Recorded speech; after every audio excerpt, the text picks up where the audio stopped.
Hello my people, j'espère que vous allez bien. Bienvenue dans ce nouvel épisode du podcast MOQ, le podcast No Bullshit qui t'aide à créer des produits qui cartonnent, mais aussi à élever ton niveau business. Si tu ne me connais pas, moi c'est Paul Guérin, je suis le créateur de l'agence qu'on appelle La Boîte à Fournisseurs, une agence qui aide les très petites entreprises à trouver des fournisseurs fiables en Europe, mais également à développer des produits qui cartonnent, c'est-à-dire qu'on les accompagne de l'idée jusqu'à la réalisation de leurs produits de A à Z. Avant de commencer cet épisode de podcast, si tu me regardes sur YouTube, je vais te demander de t'abonner pour recevoir des épisodes de ce type. Et si tu me suis, si tu m'écoutes via Apple Podcasts, Spotify, Deezer, n'hésite pas à mettre une note 5 étoiles de préférence pour que ce podcast soit référencé comme l'un des meilleurs de sa catégorie, bien sûr. Alors, je ne sais pas pour vous, mais moi, je trouve que cette année 2024, c'est une année un petit peu, mi-figue, mi-raisin, comme on dit. C'est-à-dire que on ne sait pas trop où se placer, enfin parce que le marché est un peu bizarre, c'est-à-dire qu'on est encore en train de traverser une période où l'inflation est toujours là, la hausse des prix est toujours là pour les consommateurs. Mais en même temps, les matières ont diminué, c'est-à-dire que les matières premières se stabilisent, les prix se stabilisent un petit peu. Et puis l'ambiance économique est un petit peu bizarre. Et donc dans des années comme ça, il faut avoir des stratégies qui nous permettent de traverser ces périodes un petit peu bizarres.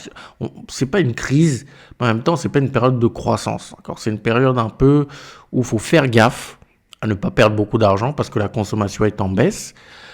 Mais en même temps, il faut trouver des moyens toujours de continuer à évoluer et de gagner de l'argent. Et justement, dans cet épisode, on va parler des différents leviers qui vont vous permettre d'optimiser votre chiffre d'affaires, vos produits et de gagner beaucoup plus d'argent. Alors, il y a 7 leviers, on va dire, conventionnels qu'on peut utiliser pour optimiser ses produits et gagner beaucoup plus d'argent, optimiser son chiffre d'affaires. Et on va en parler, je vais vous parler de ces 7 leviers-là. Il y a des leviers, bien évidemment, que toutes les entreprises peuvent utiliser, peu importe leur niveau, c'est-à-dire les jeunes entreprises qui ont moins de 3 ans et les entreprises un petit peu plus matures. Par contre, les derniers leviers dont je vais parler, ce sont les entreprises les plus matures qui pourront uniquement les utiliser. Mais ça vous servira également à vous, les petites entreprises qui venaient de vous lancer ou qui vont bientôt se lancer pour plus tard. Alors, le premier levier dont on va parler, c'est le levier standardisation.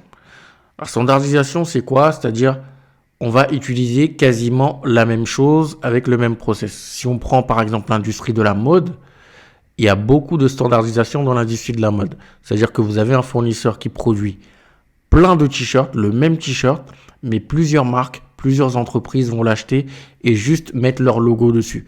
Donc, si vous avez des produits, par exemple, qui ne fonctionnent pas, vous avez une grande collection, mais dans cette collection-là, il y a un produit qui ne fonctionne pas très bien, autant retirer ce produit-là, d'accord, et standardiser les autres pour gagner beaucoup plus d'argent. Surtout que lorsque vous standardisez, ça vous permet de réduire vos coûts de production, ça vous permet de réduire vos coûts d'achat et donc de gagner beaucoup plus d'argent.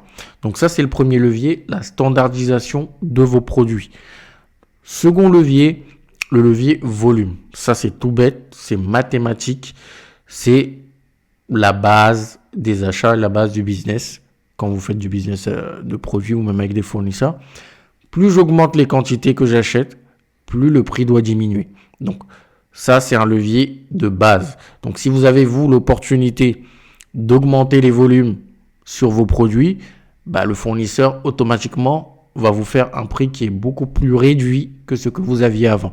C'est ce qu'on appelle des économies d'échelle. Donc ça, c'est un levier que vous pouvez également utiliser en 2024, cette année, pour optimiser vos produits, optimiser votre CA. Troisième levier que vous pouvez utiliser, qui est utilisable par toutes les entreprises, c'est tout simplement le levier négociation. Alors, par toutes les entreprises, oui et non, parce qu'il faut quand même travailler avec un fournisseur assez longtemps pour repartir vers lui pour demander une négo. Quoique, même si vous venez de commencer, si vous travaillez avec un fournisseur par exemple depuis 1 an, vous pouvez retourner voir ce fournisseur et dire « Ok, monsieur le fournisseur, moi j'ai envie d'établir un partenariat de long terme avec toi, mais par contre j'ai envie qu'on revoie les prix ensemble. Est-ce que c'est pas possible par exemple de me faire des remises de fin d'année si j'atteins tel type de volume, si j'atteins tel montant de CA, ou me faire des réductions de prix chaque fois que je te donne un nouveau produit. Par exemple, moi, c'est ce que je faisais et c'est ce que je fais souvent. Dès que tu rajoutes un nouveau produit à un fournisseur, tu lui dis, écoute, je te rajoute un produit, mais par contre, tu me fais une réduction sur les autres produits qui sont déjà en production avec toi. Donc, ce qui me permet, moi, de réduire mes coûts de production et de gagner beaucoup plus d'argent. Donc, ça, c'est le levier négociation que vous pouvez également employer pour optimiser votre année, optimiser votre chiffre d'affaires. Quatrième levier que vous pouvez utiliser, c'est le levier produit. Plus précisément, optimisation produit. Qu'est-ce que ça veut dire, optimisation produit? Ça veut dire qu'aujourd'hui, vous avez un produit qui fonctionne très bien. Mais généralement, lorsqu'on lance un produit, il y a toujours des choses qu'on peut améliorer sur un produit. Il y a toujours des choses qu'on peut retirer sans altérer la qualité de produit. Je vais vous donner un exemple, par exemple, on va prendre la cristalline. Vous vous souvenez, avant, la cristalline avait un bouchon tout blanc, tout rond, avec énormément de matière dessus. Mais aujourd'hui, le bouchon n'est plus rond. Maintenant, c'est un bouchon à clip. Et si vous avez remarqué, il est beaucoup moins gros. Donc, ce que Cristalline et toutes les autres marques qui ont suivi derrière ont fait, c'est tout simplement réduire la matière du bouchon, ce qui leur a permis de faire, je sais pas, 1, 2 ou 3 centimes d'économie. Et vu le volume que Cristalline vend en tant que bouteille, ça fait des économies. Ça se chiffre en millions d'économies. Donc vous aussi, vous pouvez faire la même chose sur votre produit. Parfois, dans la mode, il y a des trucs que vous avez mis sur vos vêtements que vous pouvez réduire. Il y a peut-être trop de matière des fois parce qu'au début, on veut faire de la surqualité. Dans la cosmétique, c'est la même chose. Donc, dans tous les secteurs où vous êtes, vous pouvez regarder votre produit. Vous faites ce qu'on appelle un petit benchmark avec votre équipe ou avec votre entourage. Vous regardez ce que vous pouvez améliorer sur le produit sans bien évidemment altérer la qualité du produit. Ça, c'est très important. Et ensuite, vous y allez. Ça vous permet de réduire vos coûts de production, le coût d'achat de votre produit et des matières et donc de gagner beaucoup plus d'argent. Prochain levier, donc le cinquième qui est applicable aussi par toutes les entreprises, c'est le levier sourcing, resourcing. C'est tout simplement le fait d'avoir un fournisseur et de changer de fournisseur. Tout simplement, si on veut. C'est ça. Sourcing, resourcing, c'est-à-dire que j'ai un fournisseur aujourd'hui chez qui j'achète à 10 euros. De temps en temps, je vous recommande de le faire, de mettre en concurrence vos fournisseurs. Je vais de temps en temps aller consulter d'autres fournisseurs pour voir si mon fournisseur est toujours compétitif. Et généralement, on peut se rendre compte que les nouveaux fournisseurs que j'ai consultés, ils sont beaucoup plus compétitifs, c'est-à-dire que je peux acheter moins cher chez eux que chez mon fournisseur actuel. Donc, ce que vous pouvez faire, c'est soit vous allez voir le fournisseur que vous allez actuellement, vous lui dites, écoutez, monsieur le fournisseur, on est partenaire, mais par contre, j'ai vu que vous n'êtes plus compétitif parce que j'ai sourcé d'autres fournisseurs qui, eux, vendent le même produit que vous moins cher. Est-ce que vous pouvez vous aligner, oui ou non? Si vous dites oui, ou du moins qu'ils s'en rapprochent, parfois ils ne peuvent pas s'aligner exactement, mais ils peuvent quand même faire des réductions. Tant mieux, il a fait l'effort, restez avec lui, c'est très important. Par contre, s'il vous dit non, j'ai pas envie de m'aligner, si vous n'êtes pas content, vous partez, n'hésitez pas à partir, mais avant de partir, vérifiez bien que le nouveau fournisseur puisse faire la même qualité que lui. Et c'est pour ça aussi que vous avez plein d'entreprises, par exemple, qui sont en Europe, qui délocalisent en Chine, Taïwan, en Inde, etc. Ils utilisent le levier sourcing, resourcing. Donc, c'est un levier très fort que vous pouvez utiliser. Ça marche très bien en temps de crise, mais ça marche très bien aussi lorsque tout va bien parce que ça vous permet dans tous les cas de faire des économies, de gagner plus d'argent et d'optimiser votre chiffre d'affaires. Ok, là on va passer au cinquième levier ou sixième levier. Là c'est un levier qui est un petit peu plus complexe, c'est le sixième levier. Donc un levier qui est un peu plus complexe où ce sont les entreprises un petit peu plus matures qui peuvent les utiliser. Mature dans le sens où vous avez déjà travaillé avec un fournisseur pendant un certain laps de temps. Ou vous avez déjà un processus qui est plutôt pas mal rodé, vous avez déjà une petite équipe, logistique, production, etc. Là, vous avez un levier qu'on appelle process, c'est-à-dire optimiser le processus. Le processus, c'est-à-dire lorsque vous envoyez la commande chez votre fournisseur jusqu'à ce que le client reçoive. Donc, c'est tout un processus. Donc, vous pouvez regarder ce processus-là, ce qu'on appelle les déchets. D'accord, ce qui n'est pas faisable ou ce dont on n'a pas besoin, que vous pouvez retirer ou que vous pouvez améliorer qui vont vous permettre, vous, d'optimiser ce process. Par exemple, de réduire des temps qui vont vous permettre, bien évidemment, de réduire de l'argent parce que le temps, c'est de l'argent. Et lorsque vous avez amélioré votre process, ça peut fonctionner également chez votre fournisseur. C'est-à-dire que vous pouvez aller chez votre fournisseur, regarder son processus et dire, bon, ben ça, par exemple, on n'a pas besoin de faire ça. Ça, par exemple, on n'a pas besoin de faire ça. Et vous allez voir, en réduisant des étapes du processus, ça va réduire les coûts de production et forcément, vous allez gagner beaucoup plus d'argent et faire beaucoup plus de marge. Donc ça, c'est le levier process. Pareil, donc le dernier levier, le levier qui est pareil applicable par des entreprises un petit peu plus matures, ça va être le levier payment terms, c'est-à-dire les termes de paiement. Si on prend l'Europe, généralement, lorsque vous faites un contrat avec un fournisseur, en Europe, les termes de paiement qui sont recommandés, c'est 45 jours. Oui, c'est ça, c'est 45 jours, c'est la loi LME.